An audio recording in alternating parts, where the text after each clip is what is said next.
औद्योगिक विवाद अधिनियममधील कलम 8 पाहणार आहोत. कलम 8 मध्ये आपल्याला सांगितलेलं आहे, रिक्त पदे भरणे.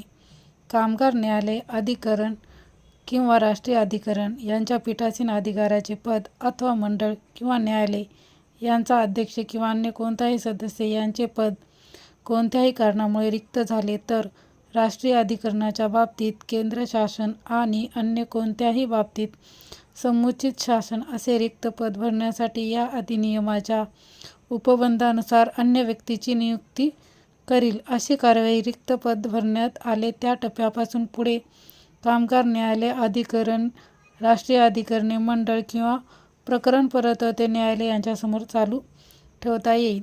कलम 8 मध्ये आपल्याला सांगितले आहे की रिक्त पद जर झालं तर ते आपल्याला अन्य व्यक्तीची नियुक्ती करण्यात येईल. याचा समावेश कलम 8 मध्ये आहे.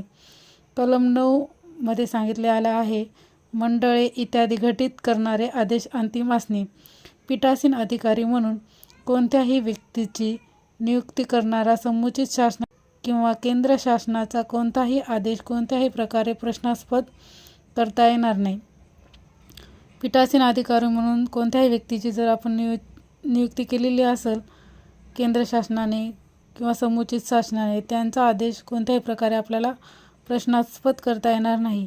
समेटाच्या कार्यवाहीच्या ओघात निष्पन्न झालेला कोणताही समझोता कालावधी संपल्यानंतर घडून आलेल्या होता एवढ्याच गोष्टीमुळे विधिबाह्य ठरणार नाही. समेटाच्या कार्यवाहीच्या ओघात जर निष्पन्न झालेला कोणता समझोता असेल, आपण कालावधी संपल्यानंतर घडून आला एवढ्याच गोष्टीमुळे आपण त्याला विधिबाह्य ठरणार नाही किंवा तो आपण त्याला म्हणजे गृहीत धरणार.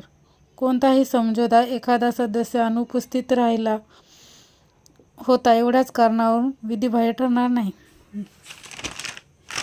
आपल्याला कलम 9 मध्ये सांगितलेले आहे, मंडळे इत्यादी गठीत करणारे आदेश अंतिम असतात. आदेश कोणत्याही प्रकारे शासनाचा आपल्याला प्रश्नास्पद करता येणार नाही किंवा एखादा समझोता होत असेल त्या कारवाईच्या ओघामध्ये जर कालावधी संपलेला असेल, त्यामुळे जो समझोता झालेला आहे तो विधिबाह्य आहे असं आपण म्हणणार नाही. कोणताही समझोता एखादा सदस्य अनुपस्थित राहिला होता एवढ्याच कारणावरून विधिबाह्य ठरणार नाही असे सांगले. कलम 8 मध्ये आपल्याला सांगितलेले आहे की रिक्त पद भरायचं. जर कोणतंही पद जर रिकामं झालं असेल तर अधिनियमाच्या उपबंधानुसार अन्य व्यक्तीची आपल्याला निवड करता येते. कलम 9 मध्ये सांगितलेले आहे, मंडळे इत्यादी गठीत करणारे आदेश अंतिम असेल.